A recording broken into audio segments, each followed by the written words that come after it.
Yo, what is good, guys? Another red day today. It's crazy to watch. You're watching history in the making right here. You're seeing the biggest sell-offs in history happen, right in front of your eyes. So today, an important video, I guess. We're sitting on these, pretty much the last trend lines, and underneath that, it's just air. So make sure to watch this whole video, so you know what to be watching for and what to be ready for, and yeah, without further ado, let's just hop into the charts.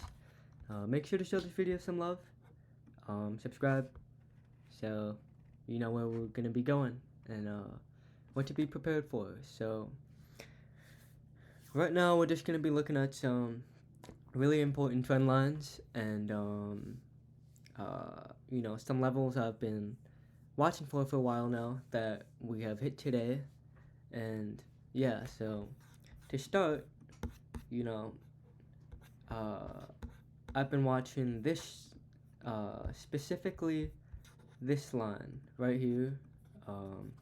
I pointed it out a few videos back. I said if we drop from up here while we were up here, I said, we might come all the way down to hit this trend line right here. And I said I would be a buyer down here.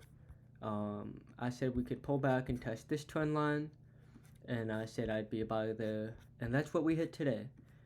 We hit these two very important trend lines today. So I did buy a little more today. This is very scary to do because you zoom out and underneath this, I mean, you got support at, I guess, 360, 350, 340, psychological even number levels, but still, man, it's scary right now. But I'm buying into the fear. It's risky in a way, but once you start seeing retail and most people, the majority of people being bearish, then sometimes that's a signal to be doing the opposite, because it isn't the first time I've done it. I shorted from here, I sold here, went long, I went short here, and now I'm going long. And that's kind of the inverse of what the majority of people were thinking when we were at those areas. So 365, this is a level I want everyone to be paying attention to. I pointed this out in February. My channel wasn't up in February, but 360s was a big area I've been watching for a long time.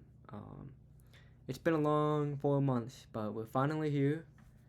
At 360, 365 specifically. Me and one of my friends in my Discord, we had these talks back in February about where we would be going, where we think we're going. We found all these patterns and stuff. And if you want to be a part of that, I'll have the Discord in the description. And, you can be a part of that stuff. And so the point is we hit 365 today. We're in the 360s. And this is the area I've been waiting for a long time. Since we were back here. And now that we are here, I don't know. Unless we crash, I think we're forming a bottom here. It's really either we break these last levels. These are like the last levels of support. Maybe you have some steeper ones, like something like this, but they're all kind of the same. There's not really any more support, so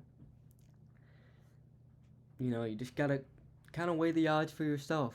Consider all the factors, macroeconomic factors, technical factors, and I like looking at the technicals, and I support my technicals with fundamental factors, and that also works the other way around, where you support your fundamental factors with the technical factors. So I was looking at the weekly chart, and specifically I was looking at the MACD, where we haven't seen this ever, basically. I mean, you never went this high, and you never went this low, and that's just, it's crazy. You know, all of this right here, that was that quantitative easing the Fed did when COVID hit. You know, there wasn't any,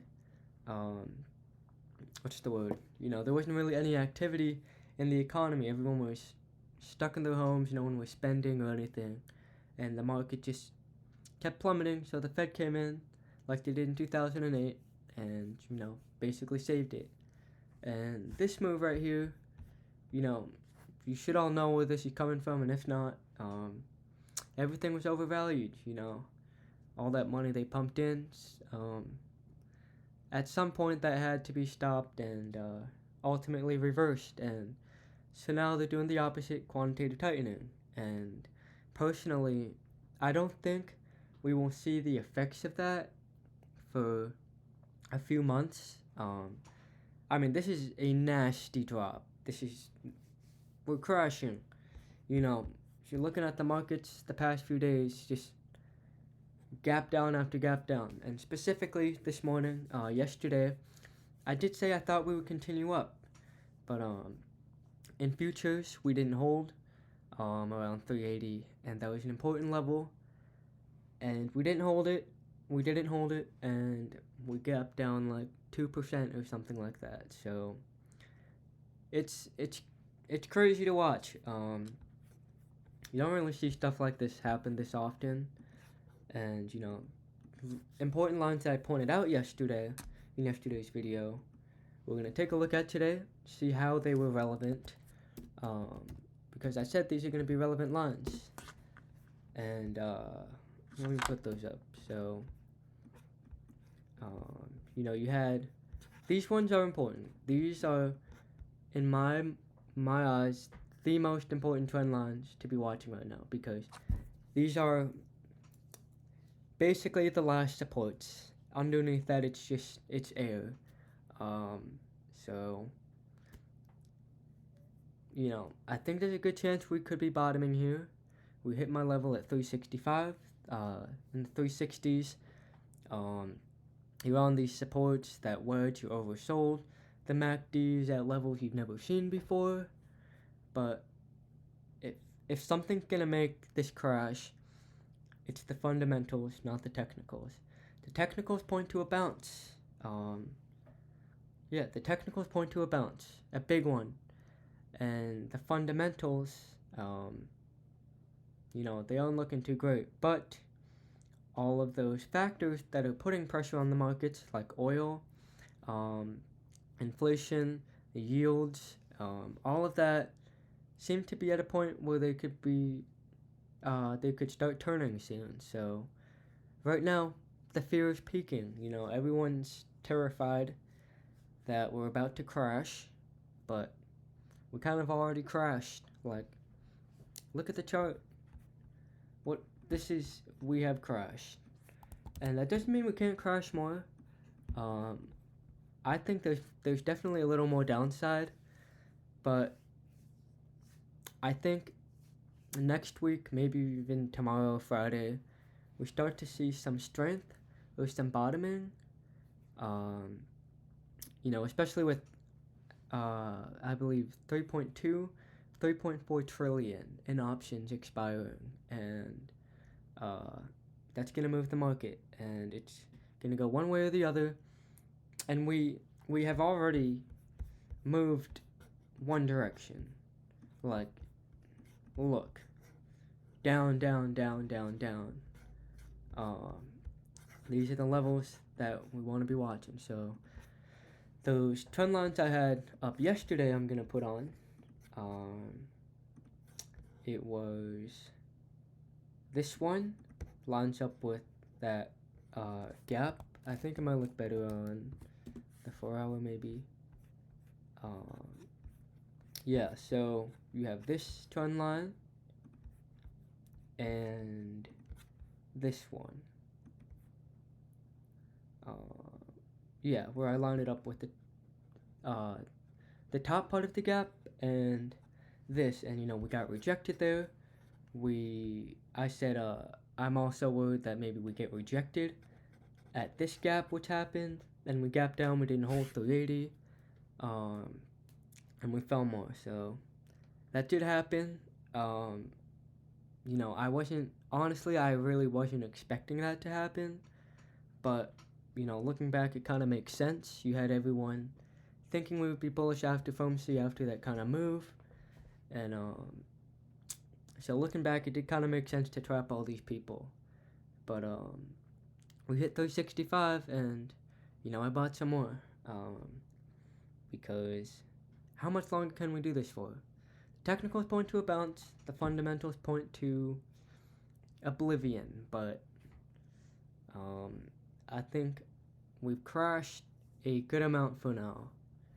I showed you that weekly MACD. These trend lines were on these last trend lines. That's the important thing to know.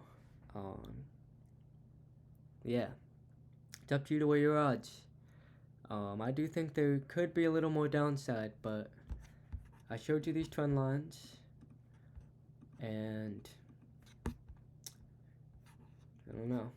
We're on them right now. These are the last ones, so gets scary. It is scary, but yeah, that's what we're watching right now. So that's where I'm gonna end the video. That's all I need to show you guys. That's all I had to show you guys, and yeah, we'll see how the next few days play out. So peace out, guys.